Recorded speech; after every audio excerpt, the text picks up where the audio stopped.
Now, what if I told you the Pixel 7 is the phone of the year? What would you say? This has been my daily driver for the last 3 months, and I have a lot of thoughts, especially when it comes to the software and how the average consumer will actually use this phone. And if you're buying a Google phone in 2022, you're probably buying it for 2 reasons.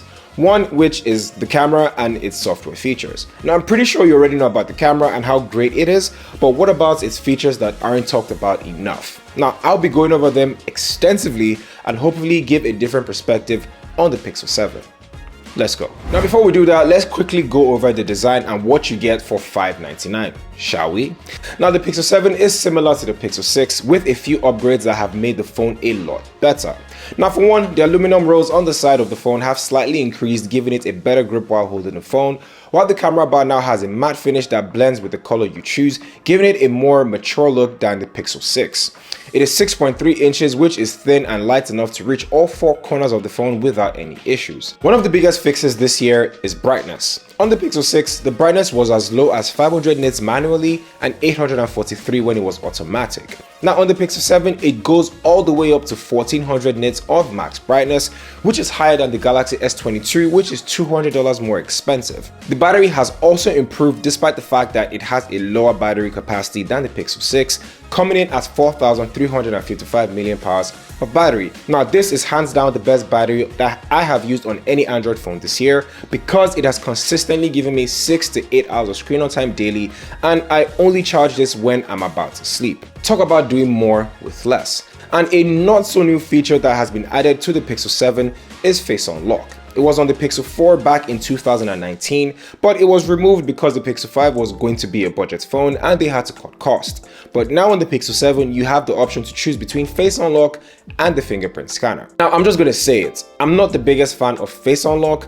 I don't know, maybe because I have a darker skin than most people, because once it's nighttime, it does not recognize my face at all, and this becomes unbearable, so I just opt for the fingerprint sensor instead, which is a great improvement from the Pixel 6. Now, as I said, if you're buying a Pixel phone, it is for the camera and the software. Google is a software company, and it is no surprise that they have leaned very hard into what they're good at and produced the Tensor G2 chip. Now, don't get me wrong, this is just a Snapdragon 865, and this will not beat the likes of iPhones or even the Galaxy S22, but the integration with Android 13 makes this one of the smoothest phones you can pick up right now. The 90Hz display is silky smooth, and the bugs have been ironed out. The animations and the new different customizations with Material You makes it feel like a brand new phone each day, which is a great thing for people like me who constantly changes the colors of their wallpapers every couple of weeks. Now, I have said this in many videos in the past, and it goes without saying, if I could choose one Android skin to represent the entire ecosystem,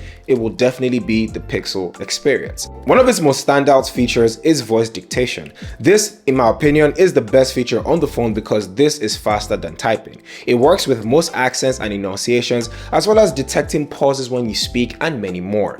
The best part is this also works offline. I have mostly used it to record meetings and gather information, so if I missed any crucial detail, I can just search the word and it locates the exact place it was said. It's pretty mind-blowing, to be very honest. With the new Pixel feature drop updates for December, they added a few features that were promised all the way in October during launch. One of them being clear calling. Essentially, the software's AI will analyze the noise in your environment and isolate your voice so the caller can hear you very clearly. Now, I don't know about you, but this is such a dope feature, and I am very surprised a lot of companies in 2022 are not applying this to their flagships.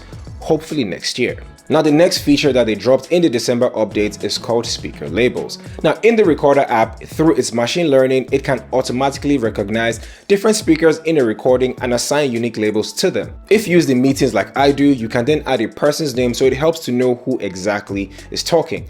Again, the best part is it works offline. Now, this is so simple, yet so complex and all impressive at the same time. This just goes to show how great the Google software is. Now, another feature that will blow your mind is this one. If you happen to travel a lot or you plan on visiting a tourist country and you don't really understand the language, Google has you covered with a feature called Interpreter Mode, where you can basically just have a two-way conversation with the locals in selected countries if you need help. Now, I was surprised when I found out my native language is on there. Unfortunately, you can only type out your inquiry as opposed to saying it because the Google Assistant has not been programmed yet like the other languages. Now, you know it's not a Pixel video if we do not talk about the cameras. Now, the newest feature is called Photo on Blur, and this essentially takes your pictures, the old ones and the new ones, and makes sure that all the blurred faces are, well, unblurred. Now, it's not going to magically make them look like a 2022 image, but it cleans them up pretty nicely. Now, another feature is called Magic Eraser, which is a very underrated feature. If someone photobombs your pictures, they can be erased. If there are too many people in the background, they can be erased. Not literally, but you catch my drift. It honestly works well, and it is one of the camera's most standout features. That's not all. Google also made sure to represent people of color by adding real tone. Now, a feature that accurately depicts the skin tone of black people when taking a picture, something other smartphones are not doing yet, hence why I will always keep using a Google Pixel phone to take my pictures. Now, some other standout features that are worth mentioning is humming a melody into Google search if you're unsure how a particular song sounds. Now, I have used this a couple of times when I'm at a party and they play a song that I like. If humming does not work for you, then the Pixel phones have a feature called Now Playing. This is basically Shazam, and even better in my opinion, because it automatically just detects the songs that is playing around you, and you can also see the history of the songs that were played if you forgot to add them to your Spotify or your YouTube Music. 2022 is about to end, and I expect Google to add more features to the Pixel phones next year. But what is your favorite feature on the Pixel phones in 2022? Comment down below and let me know. I'm happy to answer any questions that you may have. Thank you guys for watching, and if you liked this video, make sure you click that like button and consider subscribing to the channel.